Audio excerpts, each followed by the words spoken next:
So, in the earlier lesson of how to get $100,000, we went through some steps as far as setting yourself up as a business, and we got like a hybrid of personal and business funding in the first sequence. So, the reason why I had you set up that sequence on the business side was for the second round of getting the next $100,000, we were going to be using all business. All right, so there's a lot of misinformation out there, misleading information out there from social media, and people are just here talking, and they often just kind of confuse everything when it comes down to business funding, business credit, and corporate credit and financing. Um, but nonetheless, business funding is not business credit, and business credit is not corporate credit. They are different.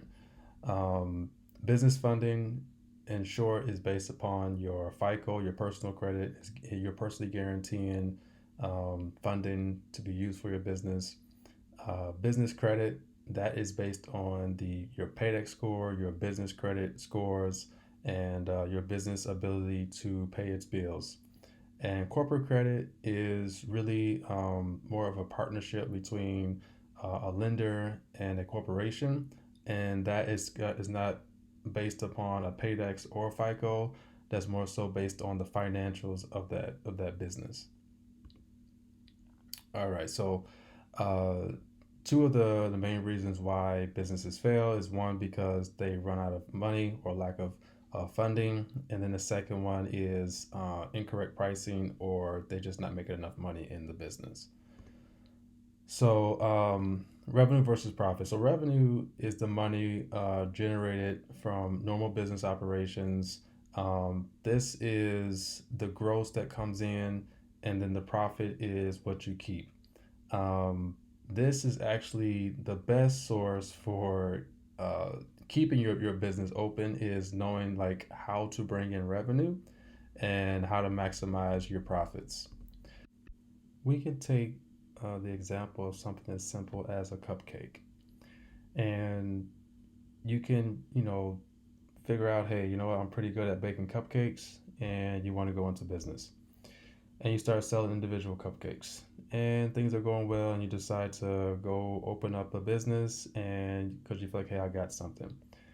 Now, to keep your doors open, understanding one, uh, who your target market is, how to reach your target market, and how to sell and move as many cupcakes as possible.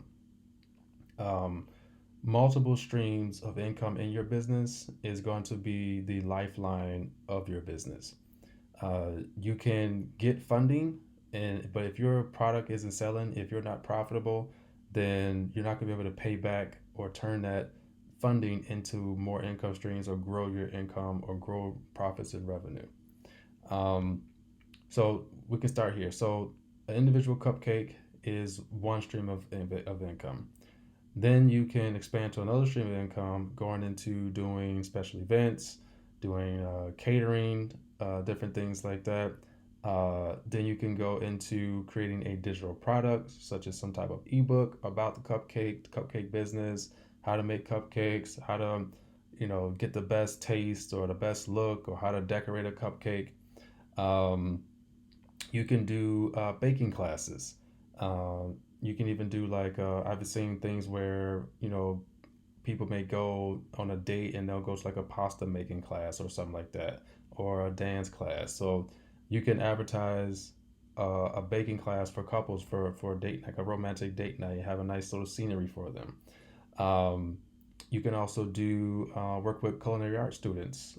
So they can be either in school or aspiring or just people who just want to get better at making desserts.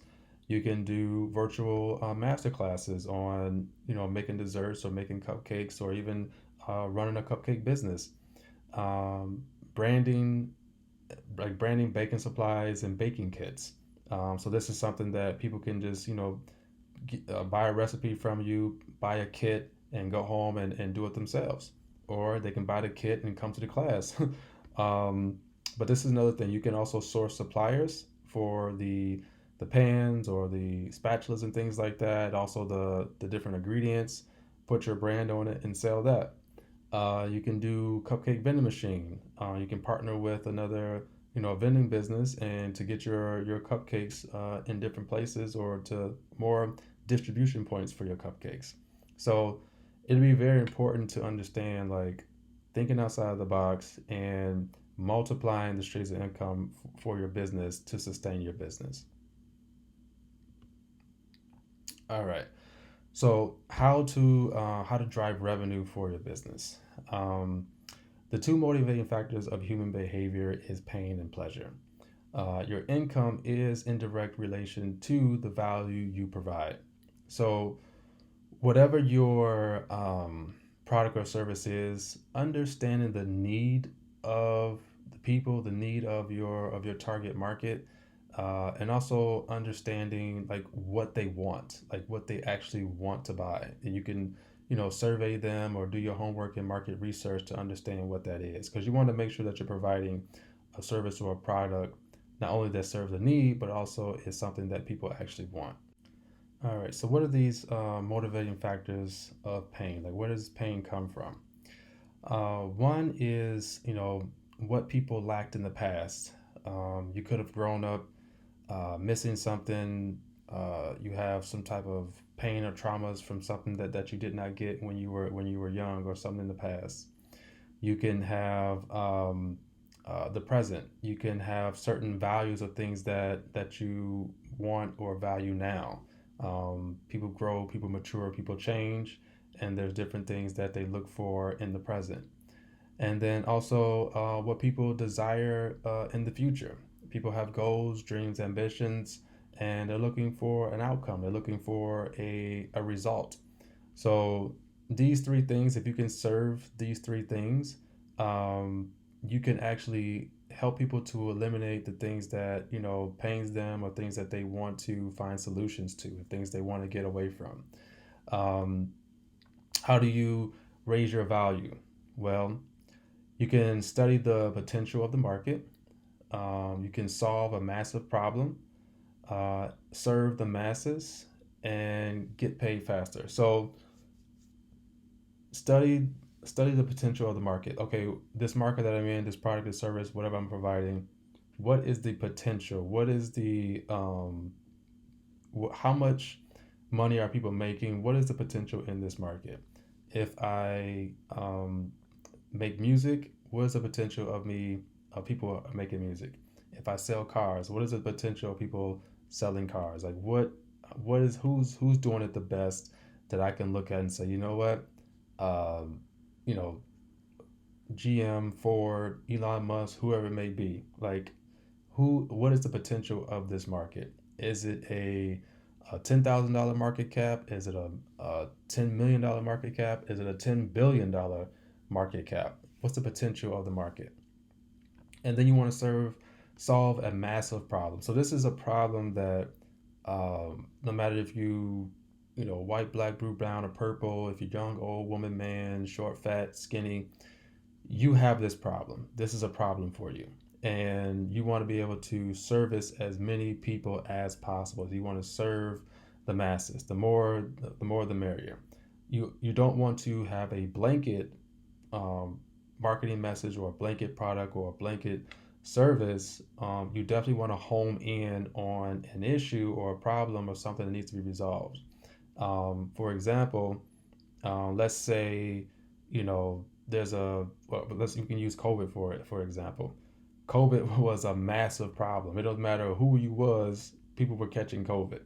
So the hospitals, the doctors, the nurses, they were serving a massive market. They was solving a massive problem. You know, it was a problem that no matter what your background was, you had this problem and you needed a solution to it, right? Um, Same thing is when people have money problems. It doesn't matter if you're Latino, if you're Asian, if you're white, if you're black. It doesn't matter. Like if you live on the West Coast, the South, the East Coast, the Midwest, people have issues with their money. People have issues with credit. So that's serving a massive market and solving a massive problem. Um, and then you want to get paid faster. So whatever it takes you when you're selling your product or service, whatever it takes you to, however long it takes you to, let's say it takes you a year to make $75,000. You want to get paid faster. You want to get paid $75,000 faster. So whatever you're doing to make $75,000, you need to implement solutions and systems and a way for you to make that $75,000 faster. So instead of making it in a year, how about you make it in 6 months? Or how about you make it in 1 month? And you want to learn how to keep making the same amount of money faster. And that is how you accumulate more revenue, more profit, and more wealth, by learning how to make money faster. All right. So in earlier lessons, we talked a lot about the banking system, the fractional reserve banking system, bank tiers, bank ratings. Um, in the portion where we talked about the fractional reserve banking system and how these banks are kind of set up to lend money, that is how these banks go into these different tiers. So the national banks are in the top tier. So those would be considered tier one banks, the Chases, the Wells Fargo's, the Bank of Americas, right? Um, then you have your regional banks. Regional banks, they literally service a certain region or a certain demographic of people. And then you have credit unions. Credit unions service a very specific niche or group of people, right? So Navy Federal, they service the military. PenFed, they service government employees. So they service a very particular group of people. And then you have your community and local banks. And these banks, they service a very specific community or need, which is there's usually smaller, a lot smaller than regionals. So regionals can span across cities, it can span across states, it can span across a big area. But these community banks are going to be very much secluded to their own little region or their own little area, their own little community, or their own city. So um, with what we're going to be doing here, we're going to be using um, regional banks and some somewhat national banks in the next funding sequence. Now, there's funding sequence for national banks. There's funding sequence for regional banks. There's funding sequence for credit unions. And there's funding sequences for community banks. And there's also sequences where you can mix these up and mix and match. So depending on your situation, you can actually map out a sequence dealing with either one tier, two tiers, or all the tiers. All right. So with this here, we're going to talk about how we can get up to $380,000 for inquiries. All right. So um, we got one, two, three, four, five banks here. All right, and we got the three credit report agencies: TransUnion, Experian, and Equifax. All right, so with some of these, they're going to be soft pools. Some of them are going to be hard pools. Again, you will be using the person that we set up, that entity that we had set up, and we're also going to be using our consumer credit profile to back up our approvals. All right, so let's get into this. Um, Keep in mind that depending how old your business is, how long it's been um, formed, some bank lines of credit require your business to be open for at least 2 years. But the business credit cards, you can get those when you open day one. All right. So for TransUnion, we have BMO Harris Bank. They do a business line of credit and a business credit card.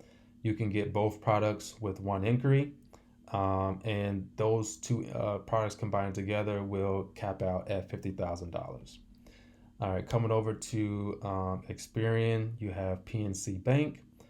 They have a business line of credit, and that business line of credit itself will go up to $50,000. And they also have a business credit card up to $50,000. So you can max out here at $100,000 at PNC alone. When you're going in to do these, you want to qualify for the business line of credit first, and then double back right after that if you get approved for that, and say, you know what, I want to go for the business credit card as well. All right, and then you also hit up Citizens Bank, and you apply for their business credit card, and that also goes up to $50,000. So you can have a potential of $150,000, two inquiries, two banks, three products, one credit report agency. All right, and then we'll move over here to Equifax. So Equifax, we got Key Bank, and we also got Truist Bank. All right, so as far as what our data shows us is that with Key Bank, they do a soft pool. They have a business line of credit up to $50,000, and they also have a business credit card also up to $50,000. So Key Bank is another potential $100,000, two products, one inquiry. It's a soft pull actually. So that one is not going to show on your credit report. All right, so that one you can get without the hard inquiry. All right, so then we'll move over here to Truist. So Truist has they have several business credit cards, and what Truist does, they actually allow you to apply for all three with one inquiry in the same day, and you can get approved for all three. Typically, I've been seeing about 10K average per card. Some people are getting more, but they may be getting one card or two cards. But if you go for all three, which I would recommend, go for all three, why not? And just try to max out as much as possible on those limits. And then you have their business line of credit, and that also goes up to $50,000. All right, so on Equifax, one inquiry looks like six products. So you got a line of credit from KeyBank, business credit card from KeyBank, three credit cards from Truist, and plus a line of credit. So it'll be five products, one inquiry, one credit report agency. I do have an ebook on how to remove these inquiries off of your personal credit report after you get approved. So that's something you can check out, and so you can clean your personal credit inquiries back up, and then you can keep going again for more rounds of funding. Once you've built your personal credit and you fund your personal credit, everything after that can be business credit sequences, and you can just keep on stacking up every every round, I should say, every round of funding. So you do a round of funding, remove the inquiries off, do another round of funding, remove the inquiries off, and you can just keep going and going and going, past $1 million. You just have to be smart and strategic about how you're applying and who you're applying to, and you want to put the inquiries on. You don't want to put one inquiry on, take it off, put no one inquiry on. You want to rack up the inquiries, rack up all the credit, get approved for it, open the accounts, then move all the inquiries off. So if you get up to about 5 or 6 inquiries, and you got a whole bunch of products, a whole bunch of money, then go remove those inquiries off and then do it again. And you can keep doing that to keep on getting business funded every round. So, all right, and then so how to find more funding. So you can search for Tier 4 banks. You can go to breakbranchlocator.com, type in your zip code, and it'll bring those banks up around you. And you can just look up the Tier 4 ones. You can visit those and start looking at their products, calling them, and talking to bankers and seeing what they have to offer you and what your business will qualify for. And then you can go to ibanknet.com, and that's going to pull up credit unions in your area. And so you can go start joining those credit unions, or sometimes you may have to join, but most time you have to join the credit unions. Open an account, put a little money into the account, and then you can start applying for stuff.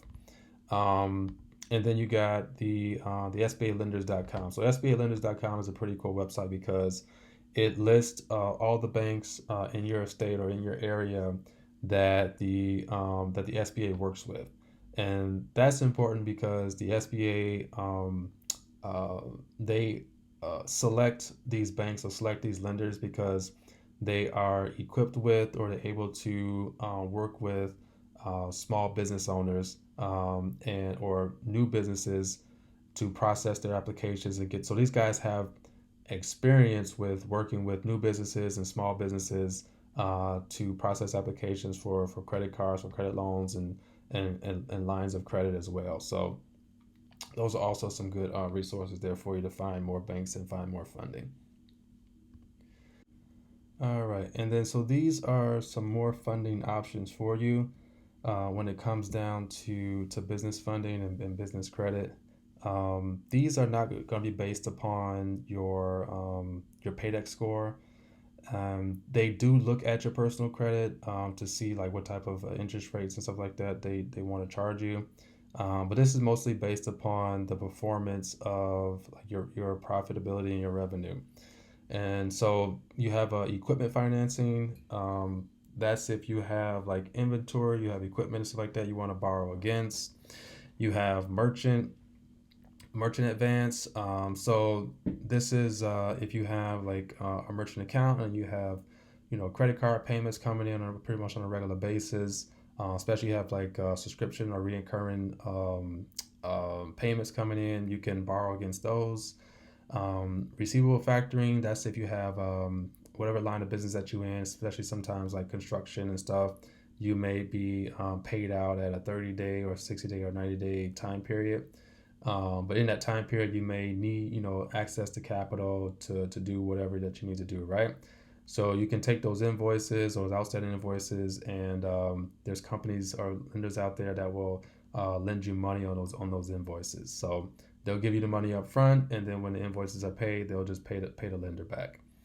Then you got revenue-based loans. So this is when they'll take a look at your bank statements and just last year bank statements to average out like what you have coming in, and they'll give you a loan based upon that.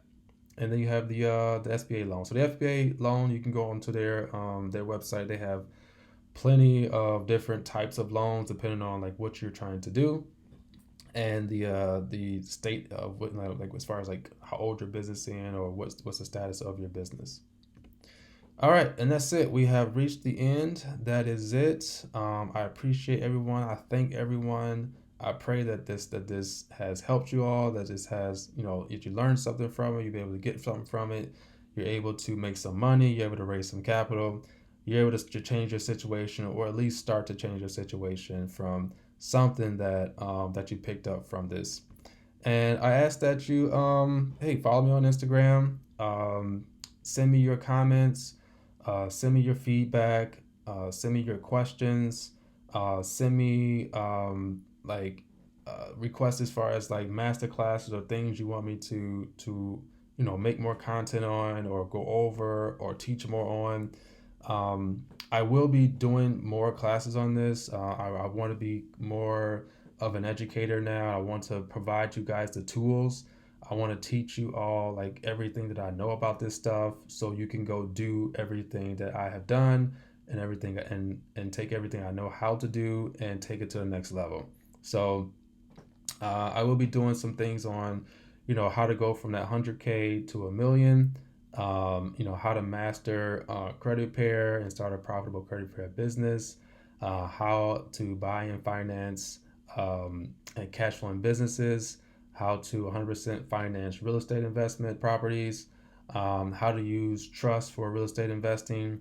How to not legally pay taxes. I'll have to bring in a tax professional for that to teach you guys some of those ins and outs of how that stuff works and like what's the strategy behind that. And then you can take that and take it back to your tax advisor or your tax strategist and have a conversation about your particular situation so you can start implementing some good strategies in your taxes. And then how to build a profitable Shopify store and maybe even do drop shipping and Then also, how to make money using Facebook and Instagram ads. So that'd be some pretty good classes for you. I have other classes as well, just a couple that I have in the works, and I'll be looking to roll these out for you guys as well. And again, thank you all very much, and much love and much appreciated. And until next time.